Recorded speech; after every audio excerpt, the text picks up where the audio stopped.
کیا اسلام میں امیروں اور غریبوں کے درمیان کوئی فرق پایا جاتا ہے؟ اگر رسول اکرم امیروں کو اپنے قریب بلاتے اور غریبوں کو اپنے سے دور کر دیتے تو اس کا اثر کیا ہوتا؟ اور امام موسیٰ کاظم علیہ السلام نے مومن کی کون سی پہچان کو بیان کیا ہے؟ اعوذ باللہ من الشیطان الرجیم، بسم اللہ الرحمن الرحیم۔ ناظرین السلام علیکم، تفسیر نور کے اس پروگرام میں آپ کو خوش آمدید کہتے ہیں۔ ناظرین، ہم سورہ انعام کی تفسیر کو سن رہے تھے۔ اب تک ہم نے 50 آیتوں کی تفسیر کو مکمل کر لیا ہے۔ آج ہم 51، 52 اور 53ویں آیت کی تفسیر کو سنیں گے۔ آئیں آیت نمبر 51 کی تفسیر کو جاننے کے لیے اس کی تلاوت اور ترجمے کو سنتے ہیں۔ كتاب أنزلناه إليك مبارك ليدبروا آياته وليتذكر أولو الألباب بسم الله الرحمن الرحيم وأنذر به الذين يخافون أن يحشروا إلى ربهم ليس لهم من دونه ولي ولا شفيع لعلهم يتقون۔ اس قرآن کے ذریعے ان لوگوں کو ڈراؤ جو اللہ تعالیٰ کے حضور حشر و نشر سے ڈرتے ہیں، کیونکہ اس دن کہ جس میں ان کے لیے کوئی یار و مددگار، سرپرست اور شفاعت کرنے والا سوائے اس خدا کے نہ ہوگا، شاید کہ وہ پرہیزگاری کریں۔ ناظرین، یہ تو تھی آیت نمبر 51 کی ترجمہ اور تلاوت۔ ناظرین، اس آیت میں ایک بہت ضروری نقطے کی طرف اشارہ کیا گیا ہے، دیکھتے ہیں وہ نقطہ کون سا ہے۔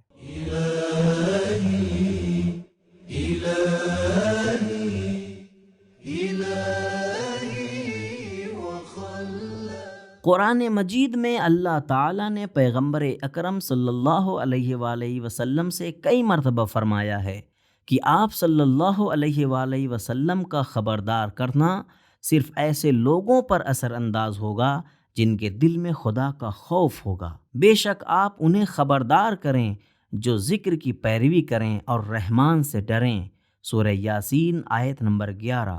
اور بے شک آپ ان لوگوں کو ڈرائیں جو غیب کی بنیاد پر اپنے رب سے ڈرتے ہیں، سورہ فاطر آیت نمبر 18۔ ناظرین، آیت نمبر 51 کے نقطے کے بعد دیکھتے ہیں کہ اس کے اندر پیغام کون کون سے پائے جاتے ہیں۔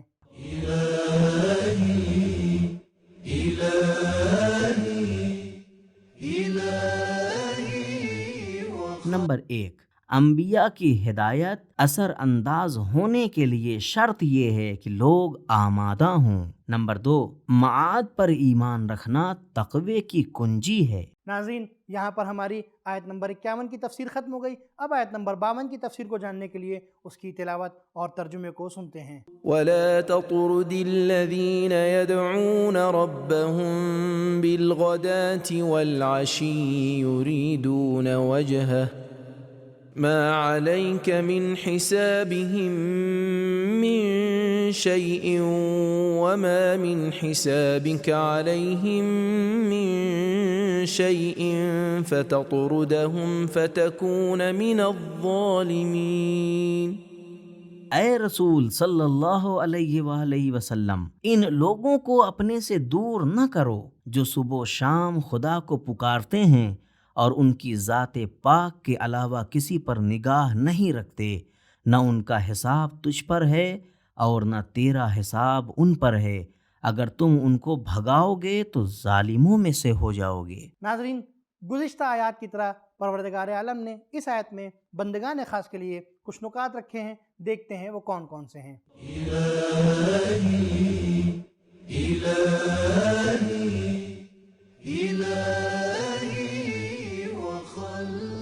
اس آیت کی شان نزول میں ہے کہ بعض مالدار کافروں نے جب دیکھا کہ جناب عمار رضی اللہ تعالی عنہ، جناب بلال رضی اللہ تعالی عنہ اور جناب خباب رضی اللہ تعالی عنہ وغیرہ جیسے غریب لوگ پیغمبر اکرم صلی اللہ علیہ وآلہ وسلم کے گرد جمع ہیں، تو انہوں نے حضرت کو تجویز دی کہ ان لوگوں کو اپنے سے دور کر دیں تو ہم آپ صلی اللہ علیہ وآلہ وسلم کے قریب آ جائیں گے۔ تفسیر المنار کے مطابق خلیفہ دوم نے کہا کہ انہیں آزمانے کی خاطر ان کی تجویز کو قبول کر لیں۔ اس موقع پر یہ آیت نازل ہوئی، اس آیت کی مشابہ سورہ کہف میں بھی آیت 28 موجود ہے۔ تفسیر قرطبی میں ہے کہ اس آیت کے نزول کے بعد پیغمبر اکرم صلی اللہ علیہ وآلہ وسلم فقراء کی محفل سے اس وقت تک نہیں اٹھتے تھے جب تک وہ سب نہ چلے جائیں۔ صبح و شام خدا کو پکارنے سے مراد ہو سکتا ہے کہ نماز پنجگانہ کی طرف اشارہ ہو۔ تفسیر المیزان۔ یہ تو تھے اس آیت کے نکات۔ اب دیکھتے ہیں کہ اس آیت میں پیغامات کون کون سے پائے جاتے ہیں۔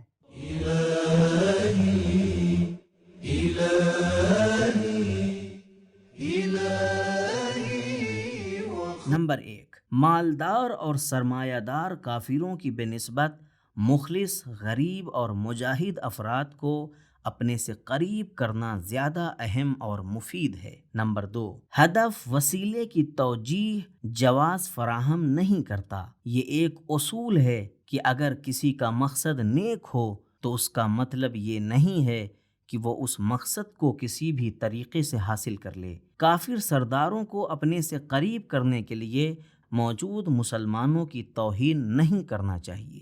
نمبر 3، آیت کی شان نزول کو مد نظر رکھتے ہوئے ہم یہ کہہ سکتے ہیں کہ اسلام گروہ بندی، نسل پرستی اور خود غرضی کے خلاف ہے۔ اسلام ایسی خصوصیات کے خلاف مقابلہ کرتا ہے۔ نمبر 4، انبیاء کرام کے پیروکار زیادہ تر غریب، ننگے پاؤں والے ہوا کرتے تھے، شان نزول کو دیکھتے ہوئے۔ نمبر 5، آیت کی شان نزول کو سامنے رکھتے ہوئے یہ بات معلوم ہوتی ہے کہ بہانے بنانے والے افراد کسی دوسرے راہبر اور اس کے مکتب پر اگر کوئی اعتراض نہ کر سکیں تو ان کے پیروکاروں اور ان کی معاشی اور اقتصادی صورتحال پر اعتراض کرنا شروع کر دیتے ہیں۔ نمبر 6، ایمان کے برابر کوئی صفت نہیں ہو سکتی۔ نمبر 7، لوگوں کی موجودہ حالت معیار قرار پاتی ہے۔ اگر غریب مومنین نے گزشتہ میں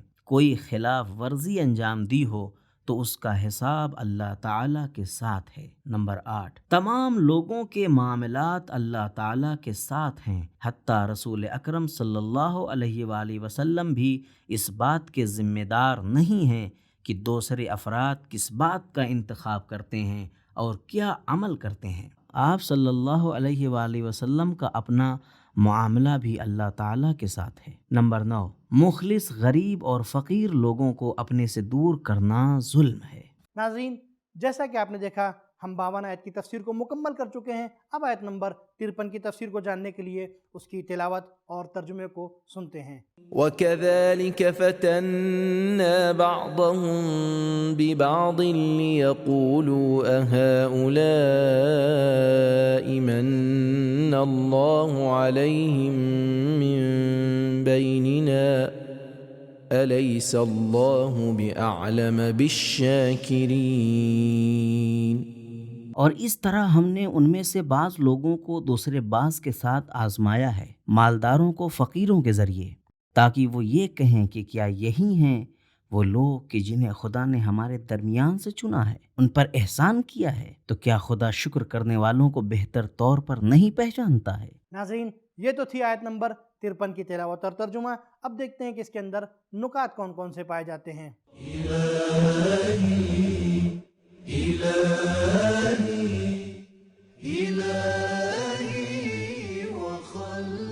قرآن مجید میں کئی جگہوں پر مالدار کافروں کی بڑی بڑی توقعات اور خیالی اونچی اڑان کو بیان کیا گیا ہے اور اس کی مذمت کی گئی ہے۔ ان کی توقع تھی کہ قرآن اور وحی ان پر نازل ہونی چاہیے تھی، جیسے کہ یوں بیان ہوا ہے، اَأُلْقِيَ الذِّكْرُ عَلَيْهِ مِن بَيْنِنَا، کیا ہم میں سے صرف اس پر وحی نازل ہوئی ہے؟ سورہ قمر آیت نمبر 25۔ کیوں یہ قرآن ان دو علاقوں میں سے کسی بلند مرتبہ آدمی پر نازل نہیں ہوا؟ سورہ زخرف آیت نمبر 31۔ سچا مومن ایمان کی نعمت پر شکر گزار رہتا ہے۔ روایت میں ہے کہ ایک شخص نے امام موسیٰ کاظم علیہ السلام کے سامنے اپنی غربت کی شکایت کی۔ امام علیہ السلام نے فرمایا، تمہاری نظر میں سب سے زیادہ غنی شخص کون ہے؟ اس نے جواب دیا، ہارون رشید۔ امام علیہ السلام نے اس شخص سے سوال پوچھا، کیا تم اس بات پر تیار ہو کہ اپنا ایمان اسے دے دو اور اس کی ساری دولت لے لو؟ اس نے جواب دیا، نہیں۔ امام علیہ السلام نے فرمایا، پس تو پھر تم اس سے زیادہ غنی ہو، کیونکہ تمہارے پاس ایسی چیز ہے جسے تم اس کی ساری دولت کے بدلے میں بھی فروخت کرنے پر تیار نہیں ہو۔ ناظرین، آیت نمبر 53 کے نکات کے بعد دیکھتے ہیں کہ اس کے اندر پیغامات کون کون سے پائے جاتے ہیں۔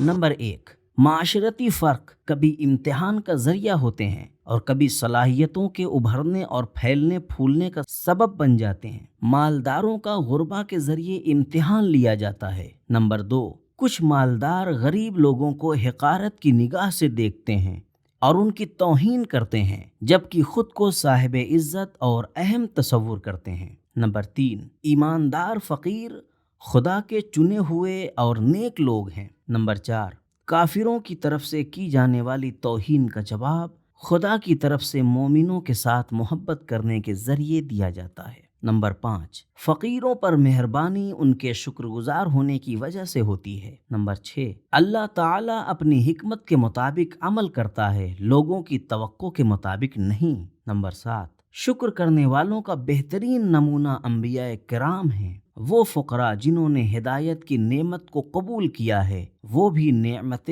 ہدایت پر شکر گزار ہیں۔ تو ناظرین، ہمیں معلوم ہوا کہ اسلام میں امیروں کو غریبوں کے اوپر کوئی برتری حاصل نہیں ہے، اور اگر رسول اکرم امیروں کے کہنے پر غریبوں کو اپنے سے دور کر دیتے تو پروردگار ان کا نام انبیاء کی فہرست سے ہٹا دیتا۔ اور جیسا کہ امام نے فرمایا کہ سچے مومن کی پہچان یہ ہے کہ وہ پروردگار کی نعمتوں پہ شکر ادا کرتا ہے۔ ناظرین، یہ تھا ہمارا آج کا ایپیسوڈ۔ انشاءاللہ پھر ملیں گے، تب تک کے لیے شکریہ، خدا حافظ۔ سبیل قرآن، قرآنی سماج کی پہچان۔